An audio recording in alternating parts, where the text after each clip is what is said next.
नमस्कार, स्वागत है आप सभी का आपके अपने YouTube channel Delhi T school पर। और आज कक्षा 8वीं के लिए कार्यपत्रक संख्या 33 जो कि हिंदी विषय में जब सिनेमा ने बोलना सीखा नामक पाठ से आपकी वसंत नामक पुस्तक से लिया गया है। और इसका ये तीसरा कार्यपत्रक है जो कि भेजा गया है शिक्षा निर्देशालय राष्ट्रीय राजधानी क्षेत्र दिल्ली के द्वारा, और यहाँ पर 30/11/2021 के लिए है।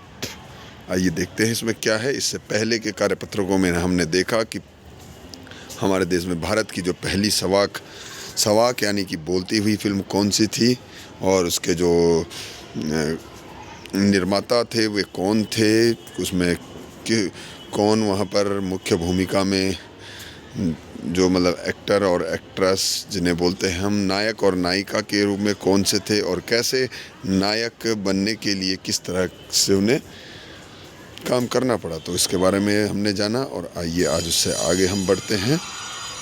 ठीक है, और इसमें लिखा गया है कि अंतिम भाग है ये, और अंतिम भाग पर चर्चा करते हुए हम देखते हैं, और इस अंत में इससे संबंधित प्रश्नों के उत्तर देखेंगे। साथ ही साथ जो सभी बच्चे इस वीडियो को अंत तक ज़रूर देखें, और जो नए जुड़े हुए हैं वे इस चैनल को सब्सक्राइब ज़रूर करें, साथ ही साथ बेल आइकन ज़रूर दबाएं। तो चलिए शुरू करते हैं कि सवाक सिनेमा के नए दौर की शुरुआत करने वाले निर्माता निर्देशक कौन थे? अर्देशीर एम ईरानी थे। अर्देशीर इतने विनम्र थे कि जब 1956 में आलम आरा का प्रदर्शन के 25 वर्ष पूरे होने पर उन्हें सम्मानित किया गया और उन्हें भारतीय सवाक फिल्मों का पिता कहा गया, तो उन्होंने उस मौके पर कहा, मुझे इतना बड़ा खिताब देने की ज़रूरत नहीं है, मैंने तो देश के लिए अपने हिस्से का ज़रूरी योगदान दिया। कौन बोलता है? अर्देशीर एम ईरानी जी कहते हैं, जब पहली बार सिनेमा ने बोलना सीख लिया, सिनेमा में काम करने के लिए पढ़े लिखे अभिनेता अभिनेत्रियों की ज़रूरत भी शुरू हुई, क्योंकि वह संवाद भी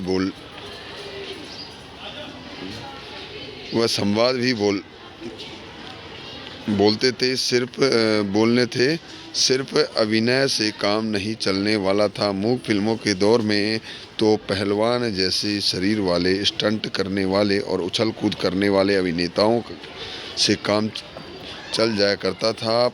अब उन्हें संवाद बोलना भी और गायन की प्रतिभा भी की कद्र भी होने लगी थी। इसलिए आलम आरा के बाद आरंभिक सवाक दौर की फिल्मों में कई गायक अभिनेता बड़े पर्दे पर नज़र आने लगे। हिंदी उर्दू भाषाओं का महत्व बढ़ा।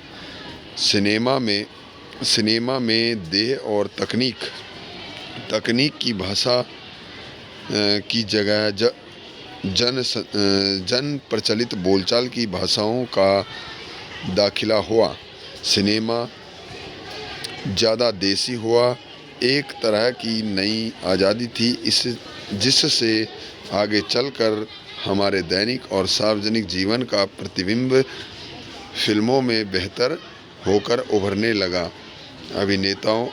अभिनेत्रियों की लोकप्रियता का असर उस दौर के दर्शकों पर भी खूब पड़ा था। माधुरी नाम की फिल्म में नायिका सुलोचना की हेयर स्टाइल उस दौर में औरतों में लोकप्रिय थी। औरतें अपनी केश सज्जा उसी तरह कर रही थी।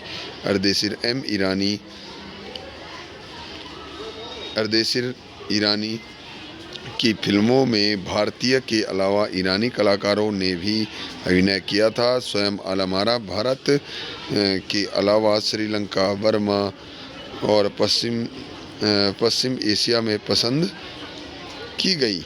भारतीय सिनेमा के जगत जनक फाल्के को सवाक सिनेमा के जनक अर्देशीर एम ईरानी की उपलब्धि को अपनाना ही था, क्योंकि वहाँ से सिनेमा का एक नया युग शुरू हो गया। लेखक प्रदीप तिवारी। तो यहाँ पर कहा गया है कि जैसे जैसे ही जब उसको क्या बोलते हैं, आलम मारा, जो कि पहली सवाक यानी कि बोलती हुई फिल्म थी, उसके 25 वर्ष पूरे हो गए 1956 में। तो इनको जो ईरानी जी जो थे, एम ईरानी, अर्देशीर एम ईरानी, उनको सम्मानित किया गया मंच पर और उन्हें सवाक फिल्मों का पिता कहा गया। लेकिन उन्होंने कहा कि मैंने ऐसा कोई बड़ा काम नहीं किया है, मैं तो केवल देश को अपने हिस्से का ज़रूरी योगदान मैंने दिया है, उन्होंने यह कहा था। उसके बाद जो फिल्में आई, वे फिल्में, उन फिल्मों में कई अभिनेता अभिनेत्री यानी कि जो हीरो हीरोइन जिन्हें हम बोलते हैं आजकल, एक्टर एक्ट्रेस, उनका भी आना कई अधिक हो गया था। और साथ ही साथ पहले जो फिल्में बनती थी वो मूक फिल्में बनती थी, उसमें आवाज़ की आवश्यकता नहीं थी, तो इसलिए उसमें पहलवान जैसे दिखने वाले या उछल कूद करने वाले अभिनेता चल जाया करते थे, क्योंकि उन्हें बोलना नहीं होता था। लेकिन अब जो आवश्यकता थी उनमें प्रतिभा होनी चाहिए थी। और प्रतिभा क्या होनी चाहिए थी? एक तो अच्छी भाषा हो, पढ़े लिखे हो, जो कि डायलॉग पढ़ सके और साथ ही साथ बोल सके, और गायन का भी उनको आना चाहिए, यानी कि गाना भी उन्हें आना चाहिए। तो इस तरह की आवश्यकता थी। साथ ही साथ भाषाओं का भी महत्व बढ़ा था इसके साथ, कि जिसमें भाषाओं का, तकनीकों का कई सारी चीज़ें उभर कर सामने आई।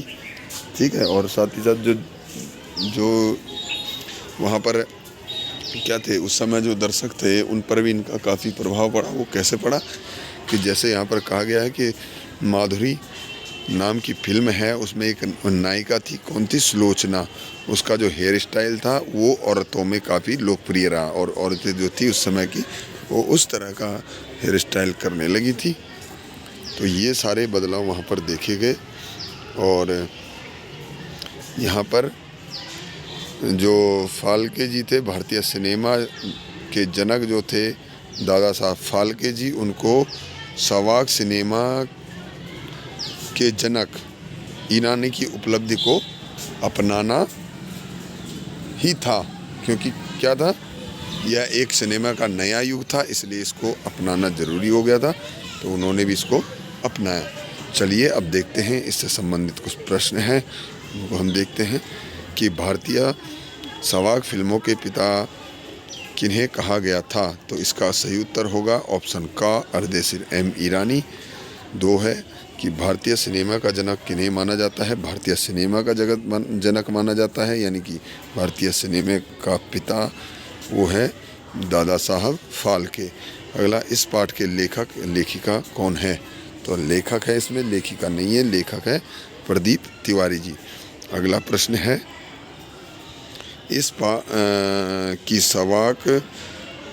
सवाक शब्द वाक में सा उपसर्ग लगने से बना है, ऐसे ही सा उपसर्ग लगाकर अन्य शब्द भी बनाएं। तो आपको मैंने उपसर्ग से संबंधित वीडियो इसमें इसी चैनल पर डली हुई है। आप व्याकरण वाले सेक्शन में जो प्लेलिस्ट है व्याकरण की, उसमें उपसर्ग और प्रत्यय दोनों को वहाँ पर आसानी से देख सकते हैं, तो उन्हें ज़रूर देखें।